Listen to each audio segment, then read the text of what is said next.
உபதேசம் சபைக்குள்ள நேரடியாக வருவதில்லை. விசுவாசி வீடுகளுக்கு வந்து சபைக்குள்ளே வரும். ஏவாள் வழியாக தோட்டத்துக்குள்ள வந்து ஆதாமையும் வஞ்சித்தது போல இது முதல்ல உங்க வீடுகளுக்குள்ள தான் வரும். ரெண்டு பேரா வந்து உங்ககிட்ட சில உபதேசங்களை பேசுவார்கள். அந்த உபதேசங்கள் சர்பத்தினுடைய உபதேசங்களாக இருக்கும். அப்ப அவங்க பேசும்போது உங்களுக்கு பல நேரங்கள்ல அது ஏற்புடையதை போல இருக்கும், கேட்கறதுக்கு நல்லா இருக்கும். ஏன்னு கேட்டீங்கன்னா அவங்ககிட்ட இருக்க ஒரு பெரிய பிளஸ் பாயிண்ட் என்னன்னா, கள்ளோபதேசக்காரங்கிட்ட 20 வசனத்தை சரளமா பேசுவான். அருசையா எபிரேயர் இப்படி சொல்லுகிறது, கலாத்தியர் இப்படி சொல்லுகிறது, கொரிந்தியர் இப்படி சொல்லுகிறது, நீங்கள் எப்படி சொல்லுகிறது. ஏன்னா உங்களுக்கு அது தெரியாது, அதான் பிரச்சனை. நல்லோபதேசக்காரன் பைபிள் படிக்கிறது இல்லை, நல்லோபதேசக்காரன் வேலைக்கு போயிடுறோம். கள்ளோபதேசக்காரன் பைபிள் படிக்கிறான், நல்லா படிக்கிறான். நீங்க உங்ககிட்ட இருக்க பிரச்சனை என்ன, 20 வசனத்தை சரளமா பேசின உடனே எங்களை வேற அவங்கிட்ட போட்டு கொடுத்துறீங்க. என்னன்னு, எங்க பாஸ்டர் கூட இப்படி எல்லாம் எடுத்ததே இல்லை எங்களுக்கு. அவன் கேட்டானா, நம்மள போய் போட்டு கொடுத்துறது. அப்புறம் அவன் சொல்றான், நாங்க ஒரு பைபிள் ஸ்டடி எடுக்கிறோம் வாங்க. உடனே அடிக்கப்படுகிற ஆட்டுக்குட்டி மாதிரி பின்னாடியே போறீங்க. சபைக்குள்ள ஒரு கூட்டம் வச்சா வாங்கன்னா வரமாட்டீங்க. இதுவே அவன் வந்து ஒரு பைபிள் ஸ்டடி வச்சிருக்கிறான்னா உடனே அங்க நேரம் போறது. அவன் அங்க சொல்றான், நரகமே கிடையாது, என்ன பாவம் பண்ணாலும் பரலோகத்துக்கு போலாம், பாவம் என்பதே கிடையாது, கர்த்தர் மன்னிக்கிறவர், பாவம் செஞ்சாலும் மன்னிப்பார், உன்னை பரலோகத்துக்கு கூட்டு போவார். இந்த உபதேசம் கேட்க உங்களுக்கு அதுக்கப்புறம் எப்படி இருக்குது, நல்லா இருக்குது. ஒருத்தன் கள்ள உபதேசக்காரன் கூட்டிட்டு போய் ஒரு கூட்டம் எடுத்திருக்கிறான். அந்த கூட்டத்துல ஒரு முதல் கூட்டத்திலேயே அவன் தப்பா பேசிட்டான். அப்ப விசுவாசி எழுச்சி கேட்குது, இது தப்பு தானே. அவன் சொல்றான், 40 கிளாஸ் தொடர்ந்து வா, அது கரெக்ட்னு உனக்கு தெரியும்ன்றான். 40 கிளாஸ் தொடர்ந்து வந்தா அப்புறம் என்ன ஆகும், அவன் பேசுறதெல்லாம் சரின்னு தான் தோணும். எவ்வளவு வஞ்சித்தல் உபதேசம் பாருங்க. கடைசி காலத்துல உபதேசத்தை குறித்து ரொம்ப கேர்ஃபுல்லாக இருங்க. வீடுகளுக்குள்ள யாராவது வந்தா நான் 2 விஷயத்த சொல்லுவேன். முந்தியெல்லாம் நான் சொல்லுவேன், யாரையும் ஏத்தாதீங்க. நல்ல உபதேசக்காரன் வந்தா ஏத்தாதீங்க. ஏன் ஏத்தாதீங்க, அவன் உங்களை வஞ்சித்துருவான், அப்படித்தானே. அப்ப நீங்க எப்படி இருக்கிறீங்க, அவனை விட வீக்கா இருக்கீங்க. அவன் கள்ளோபதேசக்காரன் எவனோ சொல்லி கொடுத்ததை வந்து பேசுறான். அப்ப அவனுக்கு சொல்லி கொடுத்தவன் நல்லா சொல்லி கொடுத்துருக்கான் பாருங்க. அவனே பொய் பேசுறவனே நல்லா பேசுறான். நாங்க உங்களுக்கு சத்தியத்தை சொல்லி கொடுக்கிறோம், ஆனா உங்களை கொண்டு போய் அவங்ககிட்ட பேச வைக்க எங்களுக்கு பயமா இருக்குது. நீங்க வஞ்சிக்கப்படுவீர்களோ என்று பயப்படுறோம். காரணம் என்ன, அவனுக்கு இருக்கக்கூடிய விசுவாசம், அவனுக்கு இருக்கிற தைரியம் இப்ப யாருக்கு இல்ல, சபைக்கு இல்ல. ஏன்னா அந்த அளவுக்கு பைபிள் படிக்கிறது இல்ல, அந்த அளவுக்கு தியானிக்கிறது இல்ல. அவன் உட்காரான் நல்லா. அதனால நாங்க என்ன சொல்றோம், சபையை பார்த்து அந்த மாதிரி அல்ல வந்தா வீட்டுல ஏத்தாதீங்க, விரட்டி விட்டுருங்க, அவனுக்கு ஒரு காஃபி கொடுக்காதீங்க, வாழ்த்துதல் சொல்லாதீங்க. எல்லாமே கரெக்ட் தான். ஆனால் அவனும் ஒரு ஆத்மா தானே, கள்ளோபதேசக்காரன் ஒரு ஆத்மா தானே, அவனையும் ஆதாயம் பண்றதுக்கு ஒரு வாய்ப்பு இருக்கு தானே. ஆனா நம்ம அந்த அளவுக்கு வசனத்துல என்னவா இருக்கணும், ஸ்ட்ராங்கா இருக்கணும், படிக்கணும் நல்லா. வஞ்சியாதபடிக்கு எச்சரிக்கையாக இருங்கள். ஒரு உபதேசம் சொன்னா அதுக்கு திருப்பி பதில் சொல்றதுக்கோ அல்லது ஆவியானவருடைய துணை உங்களுக்கு வேணும். என்னதான் வசனம் படிச்சாலும் ஆவியானவர் துணை இல்லாம செய்ய முடியாது. ஆவியானவர்கிட்ட கேட்கணும், ஆவியானவரை எனக்கு இப்படி சொல்லிக் கொடுங்க அப்படின்னு கேட்டீங்கன்னா ஆண்டவர் சொல்லிக் கொடுப்பார். ஏன்னா கள்ளோபதேசம் கடைசி காலத்தில் உச்சத்தில் இருக்குது. இப்போ இது வந்து இந்த கொரோனாவுக்கு பிறகு, முன்னாடி எல்லாம் ஏதோ அங்க ஒண்ணு இங்க ஒண்ணு ஆளுங்க வருவாங்க கள்ளோபதேசக்காரங்க. இப்ப அப்படி இல்லை, போனும் வைஃபை கனெக்ஷன் இருந்தா போதும், அவன் ஊழியக்காரனா இருக்கலாம். இப்ப ஊழியக்காரனாகிறதுக்கு தகுதியே வைஃபை கனெக்ஷனும் போனும் தான். அவன் அழைப்பு இருக்குதா, ரட்சிக்கப்பட்டிருக்கான பேச்செல்லாம் கிடையாது. எல்லாரும் பைபிளுக்கு விளக்கம் கொடுக்கிறது, எல்லாம் கமெண்ட்ரி, எல்லாம் கிரிட்டிசைசேஷன், எல்லாம் கிரிட்டிசைஸ் பண்றது, எல்லாம் நடக்குது. இப்ப காரணம் என்ன, போனு வைஃபை கனெக்ஷன். இப்ப அதனால உங்களுக்கு 100 கணக்கில் கள்ள உபதேசம் வந்துகிட்டே இருக்குது டெய்லி. அது நீங்க இருக்கீங்களே, நீங்க தான் உங்கள உங்க சபையை சொல்ல, நான் சொல்றது எல்லாமே சவுதி அரேபியாவுக்கு வெளியே அவங்கள சொல்றேன். அதை நீங்க முடிஞ்சா அவங்களுக்கு சொல்லிருங்க. நாம இருக்க பாருங்க, எது ஒண்ணு வந்தாலும் ஃபார்வேர்டு, உடனே ஃபார்வர்ட் பண்ணிடுறது. ஃபார்வர்ட் பண்ணிட்டு தான் பாக்குறது நம்ம என்ன ஃபார்வர்ட் பண்ணோம் இன்னைக்கு காலையில அப்படின்னு சொல்லி. அந்த ஃபார்வர்ட் மேனியான்னு ஒண்ணு இருக்கு. ஃபார்வர்ட் பண்றதே ஒரு வேலையா வச்சிருக்கலாம். வந்த உடனே குடுக்குன்னு அமுக்கிட்டு ஃபார்வர்ட் பண்ணி விட்டுறது. அதாவது அவன் மேல் விழுந்த கடமை எது, அதை நிறைவேற்றி முடிச்சுட்டாங்க. பொய்ய பரப்புறதுல நம்மளும் ஒரு பார்ட். ரொம்ப கேர்ஃபுல்லா இருந்து கொள்ளுங்க. இன்னைக்கு கடைசி காலத்துல சபைகள்ல 200 குடும்பம் தூத்துக்குடியில கள்ளோபதேசத்துக்கு போயிடுச்சு. ஈரோட்டுல ஒரே சர்ச் பாஸ்டரோட கள்ளோபதேசத்துக்கு போயிட்டாங்க. இதெல்லாம் கடைசி காலத்துல வஞ்சிக்கிற ஆவி. ரொம்ப கேர்ஃபுல்லாக இருக்கணும். யார் எதை சொன்னாலும் பவுலுடைய பிரசங்கத்தை ஆராய்ந்து பார்த்தார்கள் இருக்கு பெராயா பட்டணத்தை.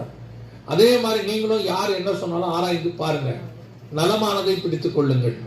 யார் பிரசங்கம் பண்ணாலும் அவர் பண்ணாது கரெக்டா தாங்க இருக்கும், இல்ல தப்பாவும் பண்ணுவார். யார் பண்ணாலும், நானே பண்ணாலும் சரி, யார் பண்ணாலும் தப்பா பிரசங்கம் பண்ணுவதற்கு வாய்ப்பு இருக்கு. எல்லாரும் மனிதர்கள். தேவ ஆவியானவர் மட்டும்தான் கரெக்டா செய்வார்.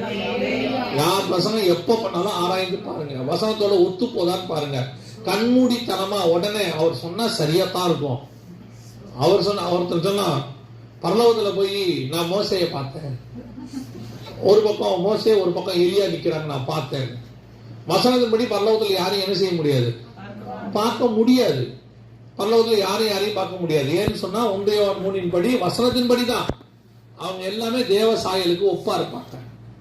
பழைய ஏற்பாட்டுல ஏன் தேவ சாயல் இல்லாம எல்லாம் அவங்கவுங்க சாயல்ல இருந்தாங்கன்னா, இயேசு வந்து மரிக்கல. இயேசு மரித்து உயிர்த்தெழுந்தாதான் தேவ சாயலை கெயின் பண்ண முடியும். இயேசு உயிர்த்தெழுந்த பிறகு பரதீசிக்கு போற அத்தனை பேரும் அவங்க ரூபத்தில் இருக்க மாட்டாங்க, மறுரூபமாகி தான் போவாங்க. இது வந்து பைபிள்ல உள்ள ஒரு உபதேசம். உங்களுக்கு திடீர்னு யாராவது ஒருத்தர் வந்து பரலோகத்துல மோசையை பார்த்தேன், எலியாவை பார்த்தேன், அங்க உட்காந்து 2 பேரும் டிவி பார்த்துக்கிட்டு இருந்தாங்க, நல்ல படமா பார்த்துக்கிட்டு இருந்தாங்க, நீங்க அதை வாயை பண்ணிட்டு கேட்குறீங்க. அன்னைக்கு ஒருத்தர் ஒரு வீட்டுக்கு 16வது நாள் பிரேயர் வச்சிருந்தாங்க. பிரேயர்ல வந்து சொல்றாரு, அபத்தமா சொல்றாரு, அம்மா நீங்க செத்து போன ஒரு அம்மா, இந்த அம்மாவை பத்தி நீங்க கவலைப்பட வேண்டாம், அம்மாவுக்கு வந்து நல்ல வேலை கொடுத்திருக்காரு ஆண்டவர் பரலோகத்துல, கேட் கீப்பரா இருக்கிறாங்க, நான் பார்த்துட்டு வந்தேன். என்ன ஒரு அபத்தமான உபதேசம், வேதாகமத்துக்கு ஒத்து வராத, சம்பந்தம் இல்லாது. இப்ப உங்களை என்னை ஆண்டவர் கேட் கீப்பர் அழைச்சாரா, ராஜாக்களும் ஆசாரியருமா அழைச்சார்? வசனம் சொல்றது வெளிப்படுத்தல் 1:6, ராஜாக்களும் ஆசாரியருமாக பிதாவாகிய தேவனுக்கு முன்பாக நிற்கும்படி அழைத்திருக்கிறார். எவ்வளவு மேன்மையான அழைப்பு! கடைசி காலத்தில் இப்படிப்பட்ட நூதனமான கள்ள உபதேசம் கேட்கறதுக்கு நல்லா இருக்குது, இன்ட்ரெஸ்டிங்கா இருக்குது. அன்னைக்கு ஒருத்தர் சொல்றாரு, இன்னைக்கு உங்க வீட்டை கட்ட ஆரம்பிச்சிருக்காரு பரலோகத்துல. எப்படி சொல்றீங்க? ஜல்லி செங்கல் தான் போதும், நான் பார்த்தேன். பரலோகத்திலையும் ஜல்லி செங்கல் வச்சுதான் வீடு கட்ட போறாரு ஆண்டவர். சரி, பரலோகத்துல எதுக்கு வீடு? முதல்ல உங்களுக்கு அதுவா தெரியணும்ல, பரலோகத்துல எதுக்கு வீடு? உங்களுக்கு ஒரு வாசஸ்தலம் தான் சொன்னாரு, வீடுன்னு இல்ல, வாசஸ்தலம். நம்முடைய குடியிருப்போ பரலோகத்தில் இருக்குது அப்படின்னு உடனே அவன் அபார்ட்மெண்ட் நினைச்சிட்டான். இதே மாதிரி நல்ல லிப்ட் போட்டு கட்டிட்டு போல, மேல் ஃப்ளோர்ல கொஞ்சம் கீழ் ஃப்ளோர்ல இருந்தா நல்லா இருக்கும். இதெல்லாம் நம்முடைய மாம்ச ஆசைக்கு ஏற்றார் போல, தங்கள் ஆசை இச்சைகளுக்கு ஏற்ற போதகர்களை தெரிந்து கொள்வார்கள் கடைசி காலத்துல இருக்கு. நீங்க அத டிவி வழியாவோ வைஃபை வழியாவோ அல்லது போன் வழியாவோ வரும்போது நீங்கள் அதை அதிகமாக ஆவலாக ஏற்றுக்கொள்கிறீர்கள். உங்களுடைய பூமிக்குரிய இதே வாழ்க்கை பரலோகத்தில் தொடருமானால் நாம ஏன் பரலோகத்துக்கு போனோம்? இதே மாதிரி அங்க வீடு, இதே மாதிரி அங்க கேட்டு போட்டு வச்சிருக்கு. அன்னைக்கு ஒருத்தர் சொல்றாரு, உங்க வீட்டை நான் பார்த்தேன். எப்படி என் வீட்டை கண்டுபிடிச்சிங்க? வாசல்ல போர்டு போட்டுருச்சு. எதுக்கு வாசல்ல போர்டு போடுறாங்க? பரலோகத்துல எந்த கொரியர்காரன் வர போறான்? எதுக்கு வாசல்? அவன் வீடு அவனுக்கு தெரியாதா? நட்சத்திரங்களையே பெயர் சொல்லி அழைக்கிற ஆண்டவருக்கு ஒவ்வொருத்தருக்கு வீடு தெரியாதா? வீட்டுக்கு மேல பெயர் போட்டிருப்பாரா? இதெல்லாம் உங்களை ஏமாத்துகிற ஒரு காரியம். கடைசி காலத்துல நூதனமான உபதேசம். இவைகளுக்கெல்லாம் பின்னாடி அப்படியே நூல் பிடிச்சிட்டே போனீங்கன்னா எங்கேயாவது ஒரு இடத்துல காசு கேட்பான். அதான் அவனுடைய ஒரே ஃபேக்ட். உங்களுக்கு தேவையான எல்லா உபதேசங்களும் உங்க கையில் உள்ள வேதாகமத்தில் இருக்கு. அதை நல்லா படிங்க. சந்தேகம் வருதா, அவங்க ஊழியக்காரத்தை வாங்க, வந்து ஊழியக்காரத்தை சந்தேகம் கேளுங்க. அதுக்குதான் ஆண்டவர் ஊழியக்காரங்களை வச்சிருக்கிறார். உங்க வந்து நீங்க சந்தேகத்தை கேட்டா நிவர்த்தி பண்ண போறாங்க. இதை விட்டுட்டு நூதனமான உபதேசம், அங்க ஒரு பைபிள் ஸ்டடி எடுக்கிறாரு, அவர் நல்லா பேசுறாரு, இவர் நல்லா பேசுறாரு. இப்போ எங்களுக்கே கொஞ்சம் வருத்தமா தான் இருக்குது. எதுக்காக? இப்ப நம்ம மெசேஜ் போடுறோம், நிறைய பேர் பாக்குறாங்க. இப்ப நம்ம மெசேஜ் ஆன்லைன்ல பார்க்காதீங்கன்னு சொன்னா நம்ம மெசேஜ் பாதிக்கப்படுமா? நான் இப்பவே சொல்ல ஆரம்பிச்சிட்டேன், ஆன்லைன்ல பார்க்காதீங்க, பரவாயில்ல விட்டுருங்க. ஏன் நீங்க நல்ல மெசேஜ் பார்க்க போறேன்னு சொல்லி மோசமான மெசேஜ் 100 மெசேஜ் வருது, எல்லாம் உங்களை மோசம் போக்கக்கூடியதாக இருக்குது. அப்படியே கொஞ்சம் கொஞ்சமா வஞ்சிக்குது. அதான் பைபிள் சொல்லுது, எப்படி ஸ்திரீயானவள் சர்வத்தினால் வஞ்சிக்கப்பட்டாலோ நீங்கள் வஞ்சிக்கப்படுவீர்கள் என்று நான் பயந்திருக்கிறேங்கிறார் பவுல். அதுவும் இந்த கடைசி காலத்துல நூதனமான நிறைய உபதேசம். புல்பீட்ல நின்று சினிமா பாட்டை பாடுற அளவுக்கு துணிகரம் வந்துருச்சு இன்னைக்கு கடைசி காலத்துல. புல்பீட்ல நின்று தேவ பாட்டை பாடுறதுக்கே பயந்துட்டு பாடுவாங்க. ஆவியோடும் உண்மையோடும் பாடணும்னு இருக்கு. நடுக்கத்தோடு பாடுற காலம் போய் இன்னைக்கு துணிகரமா சினிமா பாட்டை பாடுற அளவுக்கு சபை மோசமா போயிடுச்சு. வஞ்சிக்கிற காலம். அதுக்கும் விசில் அடிக்கிறான், அதுக்கும் கை தட்டுறான், அதுக்கும் டான்ஸ் ஆடுறான், ஒரு கூட்டம் இருக்கு. ரொம்ப கேர்ஃபுல்லாக இருந்து கொள்ளுங்க. ஆண்டவர் தெளிவா சொல்றார், கடைசி காலத்துல வஞ்சிக்கிற கூட்டம் ஒன்று எழும்பி நூதனமான உபதேசங்களை கொண்டு வந்து உங்களை வஞ்சிக்கும்னு சொல்றார். இப்படிப்பட்ட காரியங்கள் இருக்குமானால், சபைகளுக்குள்ள இருக்குமானால், உடனடியாக அந்த உபதேசத்தை விட்டு வெளியே வந்துருங்க. ஒரு சபையில ஒரு அம்மா ஏதோ ஒரு 10 நாள் கான்ஃபரன்ஸ் வைக்கிறாங்கன்ட்டு எங்கேயோ போயிட்டு வந்துருச்சு. போயிட்டு வந்தது மாத்திரமல்ல, ஊழியக்காரர்கிட்ட ஊருக்கு போறேன்னு சொல்லிட்டு போயிட்டு வந்துருச்சு. வந்தது மாத்திரமல்ல, அவங்க கொடுக்கறதான சின்ன சின்ன புக்லெட்ஸ், அந்த பேம்ப்லெட்ஸ் எல்லாம் ஊழியக்காரருக்கே தெரியாம சபைக்குள்ள ஸ்ப்ரெட் பண்ணிருக்கு. கிட்டத்தட்ட 10-15 பேர் வஞ்சிக்கப்பட்டாங்க. ஒரு நாள் அந்த ஊழியக்காரர் ஒரு விசுவாசி வீட்டுக்கு ஜோம் பண்ண போனா அந்த வீட்டுல அந்த புக் இருக்கு. இது என்னது அப்படின்னு கேட்டா அப்புறம் தான் உண்மையை சொல்றாங்க. அந்த சிஸ்டர் கொடுத்தாங்க, இது ஒரு பைபிள் ஸ்டடி, எல்லாம் போன்ல எடுக்கிறாங்க, ஒரு நாள் நேர்ல வர சொல்லுங்க. பார்த்தா எல்லாம் கள்ள உபதேசம், வஞ்சிக்கிற உபதேசம். சபைக்குள்ள 1.5 வருஷமா நடக்குதான். இப்ப என்னன்னா, அந்த புக்கை கொடுத்த ஆளை கூப்பிட்டு கேட்டோன்னா 10 பேரை கூட்டிட்டு போயிடுச்சு. கள்ள உபதேசத்தை கண்டிச்சவன என்ன ஆயிடுச்சு, 10 பேரை கூட்டிட்டு போயிடுச்சு. இதுக்குதான் சொல்றேன், சபையை பிரிச்சுட்டு போய் கடைசி காலத்துல இப்படி கள்ள உபதேசங்களை கொண்டு வந்து நிறுத்துறாங்க. ரொம்ப கேர்ஃபுல்லா இருந்து கொள்ளுங்க. சபை பரலோகத்துக்கு போகிற காலம் வந்துருச்சு, டேக் ஆஃப் ஆகிற காலம் வந்துருச்சு. எவனை விழுங்கலாமோ என்று பிசாசு வகை தேடி சுற்றி தீர்கிறான். சோ உபதேசத்துக்கு ரொம்ப கேர்ஃபுல்லா இருக்கு. எந்த உபதேசம் யார் கொடுத்தாலும், எந்த தீர்க்கதரிசி யார் சொன்னாலும் அது கரெக்டா இருக்குதா, நலமா இருக்குதா என்ன செய்யுங்க, ஆராய்ந்து பாரு. என்னுடைய எக்ஸ்பீரியன்ஸ், என்னுடைய இருக்கிற குறைவான எக்ஸ்பீரியன்ஸ் நான் உங்களுக்கு சொல்றேன். நீங்க ஒரு சபைக்குள்ள கரெக்டா இருப்பீங்கன்னா உங்களுக்கு தேவை எல்லாவற்றையும் கொண்டு வந்து கர்த்தரே கொடுப்பாரு. அது உபதேசமோ, தீர்க்க தரிசனமோ, உலக தேவையோ எதுவா இருந்தாலும் கர்த்தர் கொண்டு கையில கொடுத்துருவாரு. நீங்க தேடி போக வேண்டியதே இருக்காது. நீங்க தீர்க்க தரிசியை தேடி போக வேண்டியது இல்ல, எந்த போதகரையும் தேடி போக வேண்டியது இல்ல. உங்களுக்கு தேவையான டீச்சிங், தேவையான ப்ராபசி, தேவையான ஆசீர்வாதம் எல்லாவற்றையும் கர்த்தர் கொடுத்துருவாரு. ஏன்னா கர்த்தரை நோக்கி பார்த்தவர்கள் வெட்கப்பட்டு போனதே இல்ல. நீங்க ஒவ்வொன்றுக்கும் ஒரு ஆளை பிடிச்சி வச்சிருக்கிறீங்க. அவர்கிட்ட போனா, அந்த அண்ணன் கிட்ட போனா நல்லா அவங்களுக்கு டவுட்ஸ் கிளியர் பண்ணுவாரு, இவர்கிட்ட போனா ப்ராபசி சொல்லுவாரு, அவர்கிட்ட போனா தேவசித்தம் என்னன்னு சொல்லுவாரு. இது எல்லாத்தையும் நீங்களே பண்ணலாம். கடைசி காலத்துல நீங்க தான் பண்ணணும். நீங்களே உட்கார்ந்து தேவனுக்கிட்ட தேவசித்தம் என்னன்னு கேட்கணும். வேத வாக்கியங்கள் ஏதாவது சந்தேகம் வருதா, உபவாசம் பண்ணி ஜெபம் பண்ணுங்க. ஜீவனுள்ள ஆவியானவர் உங்களுக்கு அதை வெளிப்படுத்துவதற்கு வல்லமையுள்ளவராக இருக்கிறார். ஆவியானவர் சபைகளுக்கு சொல்லுவார், கேளுங்க, முழங்கால் போட்டு கேளுங்க.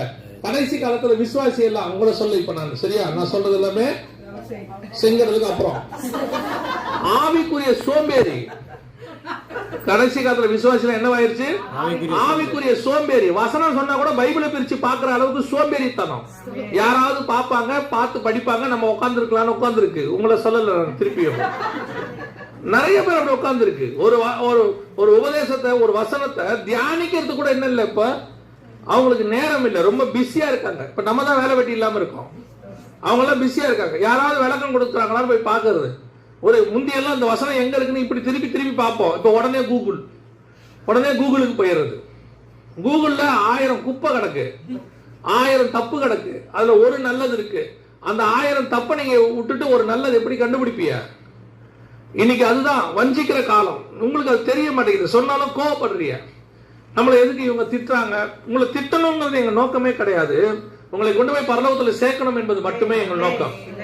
உங்ககிட்ட வந்திருக்கிறோம், உங்ககிட்டயே நாங்க 4 வார்த்தை நல்லா பேசுறதுக்கு நல்லாவே தெரியும். ரொம்ப பெரிய கஷ்டமான வேலையெல்லாம் இங்கே ஒரு சகோதரன் உண்டு, மிகுந்த துக்கத்தோட வந்திருக்கிறார். கர்த்தர் சொல்லுகிறார், உன் கண்ணீரை துடைப்பேன் என்று. எப்படி ஒரு சகோதரன் இருப்பான்? இல்லாமே போயிட போறான். இங்கே ஒரு சகோதரி உண்டு, நீ நெடுநாளா எதிர்பார்த்து காத்திருக்கிற காரியத்தை கர்த்தர் செய்வார். நீ மாமியார் சாவணும்னு வெயிட் பண்ணி இருப்பாரு, எப்படி இருந்தாலும் கண்டிப்பா ஏதாவது ஒண்ணு நடக்கும் இல்லையா? இது ஒரு பெரிய விஷயமா உங்களுக்கு? இதுதான் விரும்புறீங்களா? இதெல்லாம் உங்கள் பரலோகத்துக்கு கூட்டு போகுமா? எதுக்காக ஆண்டவர் உங்களை ஒரு ஆவிக்குரிய சபைகளை கொண்டு வந்து ஒரு மெய்ப்பன் மேல ஒப்படைச்சு இவ்வளவு பத்திரமா பாதுகாக்கிறாருன்னா, வெறும் சும்மா இந்த மாதிரி கதை அடிச்சுட்டு போறதுக்கா? எப்படியாகிலும் நித்திய ஜீவனை சுதந்திரிக்க வேண்டும். அந்த நித்திய ஜீவனை சுதந்திரிக்கிறதுக்கு நம்முடைய வருகிற இந்த பாரமான யாவற்றையும் உதறி தள்ளி விட்டு ஓடணும். என்ன அவன் சொல்லணும், நீங்க சொல்லுங்க, தைரியமா சொல்லுங்க, என் தேவைகளை எல்லாம் பரலோகம் பார்த்துக்கணும். இதெல்லாம் எனக்கு ஒரு ப்ராபசியே புதிய ஏற்பாட்டுல தேவையே இல்ல. புதிய ஏற்பாட்டுல மெட்டீரியலிஸ்டிக் ப்ராபசியே கிடையாது. புதிய ஏற்பாட்டுல எல்லாம் ஆவிக்குரிய ப்ராபசி தான். ஏன்னா அவரையே தந்தவர் மற்ற எல்லாவற்றையும் அருளாதிருப்பது எப்படி? என்ன குறைய வச்சுட்டாரு? இப்ப நமக்கு நீங்க சொல்லுங்க, இப்ப நமக்கு என்ன குறைய வச்சுட்டாரு? நல்லா தான் வச்சிருக்காரு. உக்ரைன்காரனோட கம்பேர் பண்ணி பாருங்க, நம்ம நல்லா வச்சிருக்காரு ஆண்டவர். உங்களுக்கு யாரோட கம்பேர் பண்ணிப்பீங்க? நீங்க ஒபாமாவோட கம்பேர் பண்ணிப்பீங்க. அவர் பாருங்க BMW வராரு. அவர் BMW வராருன்னா போற அளவுக்கு பெட்ரோல் போறதுக்கு காசு வச்சிருக்காரு. நம்ம கிட்ட இருக்கா? நம்ம கிட்ட இருக்கிறதுக்கு BMW பாக்குற அளவுக்கு இருக்கு. கர்த்தர் கிருபையா இன்னொரு ஏதோ ஒண்ணு கொடுத்திருக்காரா, சந்தோஷமா அதுல போக வேண்டியது தானே. வாங்குற வரைக்கும் அதை மேல இருப்பான். வாங்கி உட்காந்தோன்னா பக்கத்துக்கார பாக்குறான், இது நல்லா இருக்கு இல்ல அப்படின்னு. ஆண்டவர் நம்ம உண்மையிலே ரொம்ப நல்லா வச்சிருக்கிறார், சந்தோஷமா வச்சிருக்கிறார். உலகத்துல உள்ள 80% மக்கள்ல ஆண்டவர் 20% மக்கள் தான் ஆசீர்வாதமா இருக்கானா. யாருன்னு கேட்டீங்கன்னா, 3 வேளை சாப்பிட்டு நல்லா ட்ரெஸ் போட்டு ஒரு வீட்டுக்குள்ள இருந்து ஒரு வாகனம் வச்சிருந்தா 20% நல்லா இருக்கானாமா. நாம அந்த 20% இருக்கோம். கர்த்தர் எவ்வளவு கிருபையா வச்சிருக்கிறார். இதுக்கு எதுக்கு அங்க போய் அவரை போய் ஆண்டவர் என்ன பத்தி என்ன சொல்றாரு, உன்னை பத்தி எதுக்கு அந்த ஆள்கிட்ட சொல்லணும்? உங்ககிட்டயே சொல்லிட்டு போறாரு. நீங்களே முழங்கால் போடுங்க, உங்ககிட்டயே சொல்றாரு. அதுவும் உங்களுக்கு எப்படி தெரியுமா? அந்த ஆள்கிட்ட கூட அவரு கூட அந்த என்ன சொல்லணும் நீங்களே யோசிச்சுப்பீங்க. ஆண்டவர் அந்த ஆள்கிட்ட கூட என்ன சொல்லணும், நீ 25 வயசுல என்ன திருட்டுத்தனம் பண்ண, அது சொன்னா ஒத்துப்பீங்களா? அதுவும் சொல்லக்கூடாது. நீ நினைத்த காரியம் நடக்கும். நீங்க போகும்போதே அப்படிதான் நினைச்சிட்டு போறீங்க. ப்ராபசி கூட இதுதான் சொல்லணும், இப்படித்தான் வரணும் அப்படின்னு யோசிக்கிறீங்க. ஒருத்தருக்கு 7 மாசம், இன்னும் 2 மாசம் தான் குழந்தை பிறந்துடும். தீர்க்கதரிசிகிட்ட போறாங்க, அவருக்கு 1000 ரூபாய் கட்டணும் பாக்குறதுக்கு, என்ன குழந்தைன்னு கேட்கறதுக்கு. எதுக்கு அவர்கிட்ட போனோம்? 2 மாசம் வெயிட் பண்ணா தெரிய போகுது. அங்க போய் என்னத்த பண்ண போறீங்க? 2 மாசத்துக்கு தெரிஞ்சு என்ன பண்ண போறீங்க? இல்ல நாங்க பேர் செலக்ட் பண்ணுவோம், ஜோசப்னு செலக்ட் பண்ணி வச்சுக்கோங்க. பையனா இருந்தா ஜோசப்னு வச்சுக்கோங்க, பொண்ணா இருந்தா ஜோசப்னு வச்சுக்கோங்க. முடிஞ்சு போச்சு தானே, அவ்வளவுதானே. இதுல எதுக்கு இப்ப பேரை செலக்ட் பண்ணோம்? அவரு அங்க போனோடனே கண்ணை மூடி சுருக்கி இப்படி எல்லாம் பண்ணி பார்த்துட்டு, பையனா பொண்ணான்னு தெரியல, அது குப்பர் அடிச்சு படுத்திருக்கு, நீங்க குழந்தை, இந்த ப்ராபசி உங்களுக்கு தேவையா? இது உங்களுக்கு தேவையா? வஞ்சியாதபடிக்கு எச்சரிக்கையாயிரு. அதே மாதிரி சபைக்குள்ள ஏத்தும் போதும் கர்த்தர் அனுமதிக்கிற ஆளை ஏத்துங்க. புல்பீட்ல ஏத்தும் போது கர்த்தர் அனுமதிக்கிற ஆளை ஏத்துங்க. யாரு என்னன்னு தெரியலன்னா தயவு செஞ்சு ஏத்தவே. ஏன்னா கள்ள உபதேசத்தை போட்டுட்டு போயிட்டான்னு வச்சுக்கோங்க, அதை எடுக்கிறதுக்கு 10 வருஷம் ஆகும். நான் சொல்றேன், எடுக்கிறதுக்கு 10 வருஷம் ஆகும். அந்த விதை யாருக்குள்ளயாவது முளைக்க தொடங்கி இருக்கும், நமக்கு தெரியாது. நம்ம சொல்லிடுவோம், போன வாரம் ஒருத்தர் வந்து பேசினாரு, அது கள்ள உபதேசம்னு. ஆனா அவன் விதைச்சிட்டு போயிடுவான். 10 வருஷம் கழிச்சு ஒரு விசுவாசி சொல்லும், 10 வருஷத்துக்கு முன்னாடி ஒருத்தர் வந்து சொன்னார்ல, அவர் எவ்வளவு கரெக்டா சொன்னாருங்க. கள்ள உபதேசம் 10 வருஷமா சபைக்குள்ள இருக்கும். அதனாலதான் உங்களுக்கு சொல்றேன், எந்த ஒரு அதே மாதிரி விசுவாசிகளுக்கு சொல்றேன், இந்த விசிட்டிங் பாஸ்டர் வராரு நேரா வீட்டுக்குள்ள என்ன செய்யாதீங்க. நீங்க ஆளுக்கு ஒரு ஆளை பிடிச்சி வச்சிருக்கீங்க. இப்ப கடைசி காலத்துல விசுவாசிகள் உடனே போன் அடிக்கிறது, ஆண்டவர் இது எங்க சபையில இப்படி சொல்றாங்க அப்படி சொல்றாங்க. யாரும் வேணாம். உங்களுக்கு ஒரு நல்ல ஊழிய சபையை கொடுத்திருக்காரு, நல்ல ஊழியக்காரனை கொடுத்திருக்கிறார், நல்ல ஜெபம் பண்ணுங்க. பரலோகத்துக்கு ஆண்டவர் வரும்போது மறுமை போயிடுங்க. அவ்வளவுதான், இது போதுமானதாக இருக்கு. பையன் ஒரு ஸ்கூல்ல தானே படிக்கிறான், ஒரு டியூஷன் தானே வச்சிருக்கிறியா? டெய்லி ஒரு ஸ்கூலுக்கு மாத்தி மாத்தி அனுப்புறியா? இல்லன்னா வேற ஒரு டீச்சரை டெய்லி வந்துட்டு போங்க சொல்றியா? இல்ல நம்பிதானே ஒரு ஸ்கூல் காமிச்சிருக்கியா? அந்த ஸ்கூல்ல இருந்தா அவன் பாஸ் ஆக நம்பிக்கை இருக்குல்ல. அதே மாதிரி ஒரு சபைக்குள்ள இருங்க, பாஸ் ஆகி பரலோகத்துக்கு போவோம்ன்ற நம்பிக்கை இருக்கு. சோ மெனி ஊழியக்காரனை பிடிச்சி வச்சுக்கிறது. வெளிப்படுத்தின விசேஷமா எம்டி ஜெகனுக்கு போன் அடிப்போம். எதுக்கு? எந்த சும்மாவா இருக்கான், சும்மாவா இருக்கும் சொல்லுங்க. அதுல வேற போன் பண்ணி, எனக்காக நீங்க ஃபாஸ்டிங் பண்ணி ஜெபம் பண்ணுவீங்களா? மாட்டேன்னு சொல்லுங்க. நான் ஏன் ஃபாஸ்ட் பண்ணி ஜெபம் பண்ணணும்? நீங்க எல்லாம் ஃபாஸ்ட் பண்ணி ஜெபம் பண்ணணும் உங்களுக்காக. எனக்காக நீங்க ஃபாஸ்ட் பண்ணணும். நீங்க என்ன பண்ணுவீங்க? காரணத்தை கேளுங்க. என்னதுக்காக ஃபாஸ்ட் பண்ணி ஜெபம் பண்ணோம்? எங்க அண்ணனுக்கும் எங்களுக்கும் ஒரு சொத்து வழக்கு இருக்கு, அதுல எப்படியாவது கோர்ட்டு கேஸ் என் பக்கம் வரணும். நான் எதுக்கு? இப்ப நான் யாரு? எனக்கு இருக்கு அதுல ஏதாவது சம்பந்தம் இருக்குதா? ஜெயிச்சா எனக்கு 4 கிரவுண்ட் தருவீங்கன்னு சொன்னா கூட நியாயம். எல்லா விசுவாசம் இப்ப கட்சி காலத்துல அப்படித்தான் இருக்குது. தயவு செய்து கேர்ஃபுல்லாக இருந்து கொள்ளுங்கள். வஞ்சிக்கிறவர்கள் நிறைய பேர் வந்துட்டாங்க இந்த கடைசி காலத்துல. இந்த வஞ்சியாதபடிக்கு எச்சரிக்கையாக இருங்கள். யார் எதை சொன்னாலும் ஆராய்ந்து பாருங்க, பைபிள் படி இருக்குதான்னு பாருங்க. உங்களுக்கு சந்தேகமா இருக்குதா, உங்க ஊழியக்காரரை கேளுங்க. எல்லாமே எல்லாருக்கும் தெரியாது. சோ நமக்கு தெரியாத எவ்வளவு விஷயத்த யாராவது சொல்லுவாங்க, ஊழியக்காரத்தை கேளுங்க. முதல்ல என்ன கேட்டா நீங்க ஜெபம் பண்ணுங்க, ஆவியானவர் துணையை கேளுங்க. சில நேரத்தில் உங்களுக்கு வெளிப்பாடு வரலையா, ஊழியக்காரங்கிட்ட கேளுங்க. இதை விட்டு தயவு செய்து ஊழியக்காரனுக்கு பின்னாடி ஓடாது இருங்க. இன்னைக்கு கடைசி காலத்துல இயேசுநாதரை விட ஊழியக்காரனை ஹீரோ வர்ஷிப்பா மாத்தி வச்சிருக்கிறீங்க. இயேசுநாதர் கொடுக்குற கணம் இருக்குதோ இல்லையோ, ஊழியக்காரனுக்கு கணம். எந்த மீட்டிங் யார வந்தாலும் முதல்ல மண்டையை கொடுக்கறது. எதுக்கு கொடுப்பிய மண்டைய? நான் யாராவது வந்து என்ன ஜோம் பண்ண வந்தா எதுக்குன்னு நான் கேட்பேன். என்ன ஜோம் பண்ண? சும்மா தான். சும்மா எப்படி ஜோம் பண்ண முடியும்? நீங்க சொல்லுங்க. ஜபம் என்றால் என்ன? நான் ஜெபம் பண்றேன், அவங்க நிக்கிறாங்க, நான் ஜெபம் பண்ண ஆரம்பிச்சோன்னா பரலோகம் கேக்குது. தேவன் செவிசாச்சு, நீ எதுக்கு ஜெபம் பண்ற? அதை கேட்டு அவர் என்ன பண்ண போறாரு? பதில் சொல்ல போறாரு. இப்ப இவங்க வந்து சொல்றாங்க சும்மா தானு. அதுக்கே நான் சும்மாக்கு நான் ஜெபம் பண்றேன்னு வச்சுப்போம், பரலோகம் என்ன நினைக்கும்? ஒரு ஊழியக்காரனை அபிஷேகம் பண்ணி அனுப்பியிருக்கு, அந்த அம்மாவும் சும்மான்னு சொல்லிருச்சு, நானும் சும்மா ஜெபம் பண்றேன். அவர் என்ன பாப்பாரு? ரெண்டு சும்மாவும் நின்று என்ன வேலை பார்த்துருக்காரு? அதுதான் தெரியாம பைத்தியம் மாதிரி வந்து ஜெபம் பண்ணு சொல்லுங்க. இதுவும் என்ன ஒரு ரீசனோட ஜெபம் பண்ண சொன்னா நியாயம். எனக்கு உடம்பு சரியில்லை, இந்த மாதிரி ஒரு வியாதி இருக்குது, ஒரு பலகீனம் இருக்கு, ஒரு விடுதலை வேணும்னா பரவாயில்ல. அதாவது ஊழியக்காரனை பார்த்தோம்னா மண்டை கொடுக்கணும். எல்லா ஊழியக்காரனை பார்த்தோம் என்ன செஞ்சிடணும்? எல்லா ஊழியக்காரனும். அதாவது பெரிய கொடுமை என்னன்னா, பாஸ்டர்கிட்டையும் ஜெபம் பண்ணுவான், நம்மகிட்டையும் ஜெபம் பண்ணுவான். அவன் வரிசையா வருவான். நான் தான் கேட்டேன், அவர்கிட்ட ஜெபம் பண்ணிங்க தானே? இல்ல அது அவரு. இப்ப எங்களை என்ன நினைக்கும்? பரலோகம் என்ன நினைக்கும்? இப்ப அவன் ஜெபம் பண்ணா நான் கேட்டேன்ப்பா, இப்ப நீ என்ன பண்ண போற? அதே ஜெபத்தை திருப்பி பண்ண போறோம். பரலோகம் என்ன சொல்லும்? போ வரிசையா போயிட்டே இருக்கு.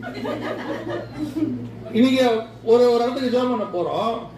ஒரு மகன் வந்து நிக்குது, ஒரு 16 வயசு மகன் நிக்குது. என்னத்துக்குமா ஜெபம் பண்ணணும்னு கேட்டேன். நீங்க ஜெபம் பண்ணுங்க சொல்லிச்சு. அது நின்ன உடனே பின்னாடி ஒரு பொண்ணு வந்து இப்படி நிக்குது. நான் கேட்டேன், நீ எதுக்கு நிக்கிற? நாங்களா கீழே விழ போறேன்னு. ஃபுட்பால்ல கோல் கீப்பர் நிப்பான்ல, அதே மாதிரி நிக்குது, கையை வச்சுக்கிட்டு.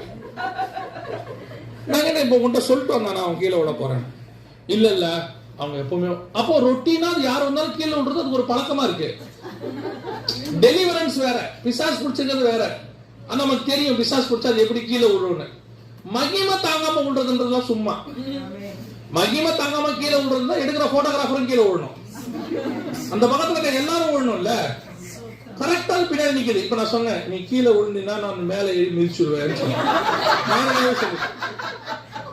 கிட்டத்தட்ட ஒரு 8 பேர் இருந்தாங்க, ஒருத்தர் கூட கீழே விழுந்து பாருங்க. எல்லாம் நல்லா ஜெபம் பண்ணிட்டு போயிட்டாங்க. நம்ம யாரோ ஒருத்தர் மீச்சோம்னா அவன் கீழே விட மாட்டான். விசுவாசி என்ன எண்ணம்? யாராவது எங்கேயாவது பாத்துறது, அப்படியே பொத்துன்னு கீழே விழுந்தா அதுக்கு ஒரு திருப்தி. நல்ல ஜெபம் பண்ணோம், இன்னைக்கு கீழே விழுந்தோம். இவருக்கு ஒரு திருப்தி, நல்லா கீழே விழுந்தாங்க. ஜெபம் என்பது கீழே விழுவதல்ல, விழுந்தவனை எழுந்து நிக்க பண்ணுவது. அதுதான் ஜெபம். தானியேல் ஏன் செத்தவனை போல விழுந்தார்னா, பரலோகத்தில் இருக்கிற தூதன் வந்து நின்ன உடனே பயந்து போய் விழுந்தாரு.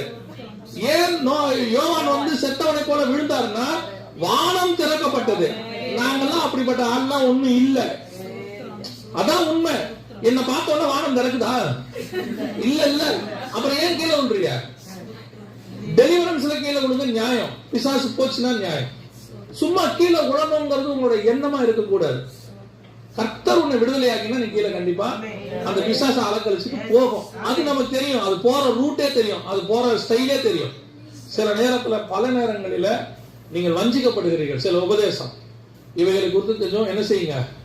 கேர்ஃபுல்லா இருக்கு. 4 வசனம் சொல்லுது, 24ஆம் அதிகாரத்துல ஆண்டவர் என்ன சொல்றாரு?